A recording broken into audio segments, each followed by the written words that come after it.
स्वागत है दोस्तों आप सभी का मेरे पहले पॉडकास्ट में। सबका पहला पॉडकास्ट होता है, थोड़ा सा स्पेशल होता है। तो मेरे साथ स्पेशल गेस्ट हैं। मेरे साथ हैं योगिता भयाना, जो कि एक सोशल एक्टिविस्ट हैं। अगर आप इनको नहीं जानते हैं, अगर एक भाषा में, एक शब्द में अगर मैं कहूँ तो आप इनको लेडी सोनू सूद कह सकते हैं। लेकिन सोनू सूद के साथ कंपेयर करना मुझे सही नहीं लग रहा है, क्योंकि इनकी अपनी एक आइडेंटिटी है। इनके काम को लेके कई सारे लोग इनको अपना रोल मॉडल मानते हैं। ऑक्सीजन, बेड्स, ज़रूरतमंदों को ये बेड दिलाती हैं। तो मैम, आपका बहुत बहुत स्वागत है। आपके बारे में जब मैं सोशल मीडिया में कोशिश कर रहा था जानने की, तो मुझे सिर्फ कुछ समझ में आया कि आप सोशल एक्टिविस्ट हैं। तो सोशल एक्टिविस्ट का आपके अंदर ये जो आपकी जो कहूँ ये लाइफ जो है सोशल एक्टिविज़म की, कब और कैसे शुरू हुई और क्यों शुरू हुई, ये बहुत ज़रूरी जानना। देखिए, आई डोंट नो उसके शब्द आप बदल सकते हैं। Social worker, social activist, there are 100 definitions you can give it to yourself, but I'm sorry. Okay. So ये जो जर्नी की शुरुआत हुई थी वो 2007 में मैंने अपना एक जो मैं जॉब में थी वो मैंने छोड़ा था।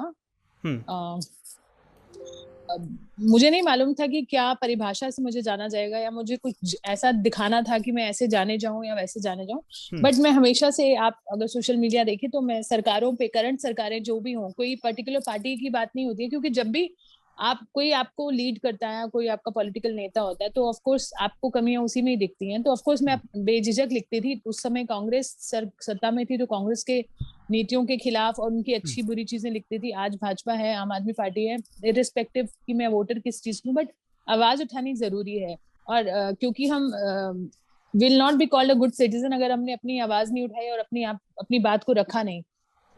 साथ ही साथ मैं बिलीव करती हूँ कि आपको आवाज उठाना जरूरी है, क्वेश्चन करना जरूरी है अपने नेताओं पर। उसके साथ साथ आपको भी कोई कंट्रीब्यूशन करना जरूरी है। तो सिर्फ आप आवाज नहीं बन के रहना चाहिए, आपको दिखाना भी चाहिए कि आप भी कुछ कर सकते हैं एज अ सिटीजन। तो मैं दोनों को बैलेंस आउट करना चाहती थी। तो एक्टिविस्ट कह लीजिए या सोशल वर्कर कह लीजिए, या मैं तो दोनों परिभाषाओं से अलग ये कहना चाहूंगी कि एज अ सिटीजन सबको ऐसा होना चाहिए, सबको कंट्रीब्यूट करना चाहिए। आपकी लास्ट व्हाई बात वी हैव अ से स्पेशल नेम। नहीं, मैं आपकी लास्ट जो बात है आपकी सिटीजन की, उससे मैं बिल्कुल सहमत हूँ। सिर्फ वोटर बन के नहीं रहना है, आपको सिटीजन बन के रहना है। और जो पत्रकार हमारे देश के अंदर हैं वो भी एक नागरिक होते हैं। तो मैम, आपसे आप शायद खुल करके नहीं बोलेंगी, हो सकता है बोल भी दें, कि आजकल की जो जर्नलिज्म आपने देखी है लास्ट के 15 से 20 दिन में, जो रियलिटी आपने सोशल मीडिया में दिखाने की कोशिश की है, मेरे पास सवाल नहीं है, लेकिन मैं आपका ट्विटर टाइमलाइन खोलूँगा, उसमें से सवाल लूँगा। तो आपने अभी क्या देखा, आपने क्या चीज़ नोटिस की है? जो जर्नलिस्ट हैं किस तरह की रिपोर्टिंग कर रहे हैं और क्या चीज़ छिपाने की कोशिश कर रहे हैं, क्या महसूस किया आपने? बहुत कुछ छुपाने की कोशिश की जा रही है। अभी भी जो चीज दिखानी चाहिए वो नहीं दिखा रहे हैं। जैसे? लोग मर रहे हैं, ठीक है, वो थोड़ा बहुत सेंस उसको वो करने के लिए दिखा देते हैं, थोड़ा बहुत अपने आप को जस्टिफाई करने के लिए। बट जो सच में रियलिटी है वो नहीं उभर कर आ रही है, क्योंकि अभी भी वो बहुत अच्छी इमेज बना के रखना चाहते हैं, जो कि है नहीं। रियलिटी बहुत ही बुरी है। और मुझे लगता है जब तक आप सच्चाई नहीं दिखाएंगे, आप मीडिया तो अपने आप को कह ही नहीं सकते। आप जर्नलिस्ट तो नहीं है, आप एक एडवर्टीजमेंट कंपनी चैनल्स बोल सकते हो आप उनको। They are not true medias. दो या तीन चैनल्स को छोड़कर मैं मानती नहीं हूँ कि कोई अपना जिम्मा निभा रहा है। और thanks to social media at least लोग अपनी आवाज उठा पाते हैं, नहीं तो हमारी आवाज तो कभी उठ ही नहीं पाती। अच्छा, मैं आपका ट्विटर टाइमलाइन देख रहा था, तो आपने कई सारे लोगों को ऑक्सीजन बेड्स दिलाए, वेंटिलेटर दिलाया, सब कुछ आपने दिलाया। तो आपने क्या चीज़ को महसूस किया कि सरकार कहाँ मात खा गई? जो काम एक आम नागरिक कर रहा है उसमें सफल भी हो पा रहा है, और सरकार को जो काम करना चाहिए था जिसमें वो देश को सफल बना सकता था, तो कहाँ पर सरकार की चूक आप देखती हैं केंद्र सरकार देखिए, की? चूक तो छोटा शब्द है, चाहे वो केंद्र सरकार हो और चाहे वो राज्य सरकारें हो।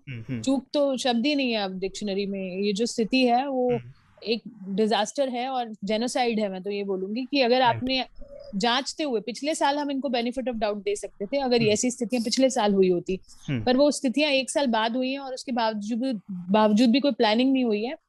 मेरी नजर में वो बहुत जिम्मेदार है इन सब हत्याओं के। मैं तो ये बोलूंगी, मैं खुल के बोलूंगी, क्योंकि ये हत्याएं हैं। ये लोग इसलिए नहीं मर रहे हैं कि कोई पेंडेमिक है, इसलिए नहीं, मर रहे हैं कि इलाज की कमी है। तो इसका मतलब आप कंगना रनौत की उस बात से भी रखेंगी, उस बात से भी आप मानेंगी जिन्होंने कहा था कंगना रनौत ने कि कोरोना पॉजिटिव भी हैं और साथ में बोला था कि ये फ्लू बहुत ज़्यादा खतरनाक नहीं है, जल्दी वो रिकवर हो जाएंगे। तो कई सारे लोगों का बैकलैश मिला कि ये छोटा मोटा फ्लू नहीं है, अगर छोटा मोटा फ्लू अगर होता तो लोगों की जान नहीं जा रही होती। तो इस संदर्भ में देख सकते हैं इस चीज़ को कि हाँ, अगर छोटा फ्लू है, हम कह सकते हैं कि फ्लू जानलेवा है नहीं है, लेकिन मेडिकल आपको फैसिलिटी नहीं मिली जिसकी वजह से आप अपनी जान दे रहे हैं। तो बहुत क्विक मैं आपका ना एक स्क्रीन शेयर कर रहा हूँ, ठीक है मैम, आप एक बार ही देखना, मैं आपके ट्विटर टाइमलाइन पर ले जाना चाहूँगा आपको, आपके खुद के ट्विटर टाइमलाइन पर, और सवाल यहाँ से करना शुरू करूँगा। आपको स्क्रीन पे दिखाई दे रहा है आपका प्रोफाइल आपको खुद का? जी मुझे ठीक दिख है। रहा है। ये जो आपने पहला जो ट्वीट किया है, ये जो मुझे थोड़ा सा आप इसके बारे में बताइए कि जो गोवा में तकरीबन 26 जो पेशेंट हैं वो ऑक्सीजन ना मिलने की वजह से मारे जाते हैं। 1200 ऑक्सीजन सिलेंडर की आवश्यकता थी और 400 सिर्फ सप्लाई किए गए। शॉर्टेजेस हैं। गोवा हेल्थ मिनिस्टर ने ये बात बड़ी आसानी से कही है, इसको लेके आप और डिटेल में आप क्या कहेंगे? मैं डिटेल में यही कहूंगी, लिखना आसान है, बोल देना आसान है। देखिए मैं मानती हूँ कि उन्होंने लिख के अपने आप को जस्टिफाई कर दिया, अपना पल्ला झाड़ लिया, बट कहने की बात है, अगर आप मिनिस्टर हैं या आप हेल्थ डिपार्टमेंट में सेक्रेटरी हैं या कुछ कोई भी आप कार्य कर रहे हैं, अगर आपकी लीडरशिप फेलियर है, फिर आपको उस पोजीशन पे बैठना ही नहीं है। अगर आपको मालूम है 1200 की रिक्वायरमेंट और 400 डिलीवर हुआ है, तो जो नहीं हो पाए हैं, उसका गैप नहीं हो पाया, उसकी जिम्मेदारी पूरी पूरी इनकी होती है। अगर कोई अच्छी चीज का एक क्रेडिट लेते हैं तो बुरी चीज का भी इनको क्रेडिट लेना चाहिए। बैकलैश देना पड़ेगा। बिल्कुल। बिल्कुल इनको मानना चाहिए कि इनकी गलती है। अच्छा, ठीक है। ऑक्सीजन सिलेंडर जहाँ जिस अस्पताल में भी हैं तब भी मरीजों की जान नहीं बचाई जा रही है, क्योंकि मैं देख रहा था कि अभी आपने देखा होगा राहुल वोहरा जो कि एक सेलिब्रिटी थे, उनका जो वीडियो सामने आया, उन्होंने बोला कि यहाँ के लोगों को यही नहीं पता, मतलब जो वहाँ के जो कंपाउंडर थे या जो स्टाफ था जो अटेंड उनको कर रहा था, कि उनको ये नहीं पता कि ऑक्सीजन सिलेंडर अब ऑक्सीजन लगाना कैसे है और कैसे देना है, कब क्या चीज़ करनी है। तो ये चीज़ भी हमने बहुत देखी है और इसको लेकर के शिकायत सरकार से भी की गई है। आपने देखा होगा कि नहीं, MBBS के 3rd ईयर की जो स्टूडेंट्स हैं उन्होंने शिकायत की है कि आप हम फाइनल ईयर में हैं और आपने हमारे जो एग्ज़ाम्स हैं आपने उसको पोस्टपोन कर दिया और हमारी ड्यूटी आपने वहाँ लगा दी है। तो ये सारी बातें अभी चल रही हैं। लेकिन आपका एक मुझे कोट बहुत अच्छा लगा था, आज हम उस मुकाम पर हैं जहाँ जिंदा रहना ही कामयाबी है। कहाँ से कहाँ ला कर रख दिया, इसके बारे में? बिल्कुल, देखिए आज की डेट में यही है, सब अपने ही, देखिए इंडिया इज नोन फॉर जुगाड़, और आज अपनी जान बचाने के लिए लोग जुगाड़ में लगे हुए हैं। अभी आपके पॉडकास्ट से पहले ही मुझे 2-3 फोन आए हुए थे।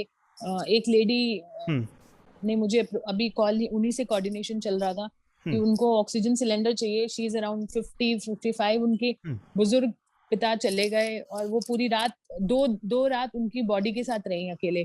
कोई एक परिंदा तक नहीं आया उनकी मदद करने के लिए। फिर फाइनली एक एम्बुलेंस ड्राइवर ने उनकी मदद की और वो शव को उन्होंने फ्यूनरल किया। वो अपनी कहानी बता रही थी। अभी जद्दोजहद ये है कि वो खुद 106 बुखार में पड़ी हैं और सिलेंडर के लिए खुद ही लगी हुई हैं फोन करने में सबको। तो दिस इज द सिचुएशन कि अपने आप को जिंदा रखना ही इतनी बड़ी बात हो गई है। और मुझे ये कहते हुए बिल्कुल शर्म नहीं आती, ये तो बिल्कुल हम देख रहे हैं। मैं कोई एग्जैजरेट नहीं कर रही हूँ, मैं तो लगता है जो मैं बोल रही हूँ बहुत कम है जो हम देख रहे हैं। डन। अच्छा, अभी आपको क्या समझ में आया, मतलब ये जो पेंडेमिक है, महामारी है, इसकी जिम्मेदार सरकार है, पहले भी थी और अभी भी है। आपने पहले बोला कि आप उनको बेनिफिट ऑफ डाउट दे सकती हैं, लेकिन मैं वो भी नहीं दे सकता। इस पर रिपोर्टिंग मैंने की है, डोनाल्ड ट्रंप से पहले भी केसेस आ चुके थे। ऑक्सीजन क्राइसिस को लेकर के मैं सरकार की कमी इसलिए कहता हूँ क्योंकि जो केरल है ना, वो भी अपना ही राज्य है। फरवरी में उसने इस चीज़ को भांप लिया था कि आने वाले वक्त में ऑक्सीजन की कमी होने वाली है। तो केरल में ये मामले आए नहीं कि वहाँ पे शॉर्टेजेस हैं, ऐसा नहीं, वहाँ पे मामले नहीं आ रहे थे।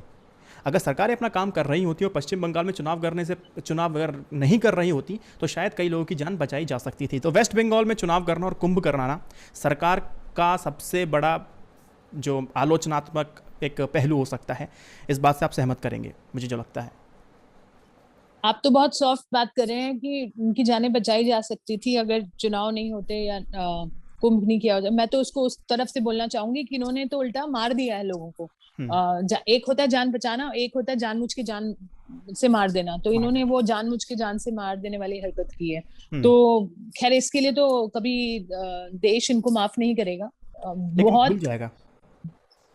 देखिए वो तो हमारे देश का इतिहास है, हम भूलने में एक्सपर्ट हैं एज अ नेशन, बट ये बात ना भूलने दें। इस चीज के लिए हम सक्रिय रहेंगे क्योंकि जो हमने देखा है वो भूलने लायक नहीं है। अच्छा, आप सजेशंस क्या देंगे? बस मैं एंड करूंगा क्योंकि आपके पास भी वक्त थोड़ा सा कम है।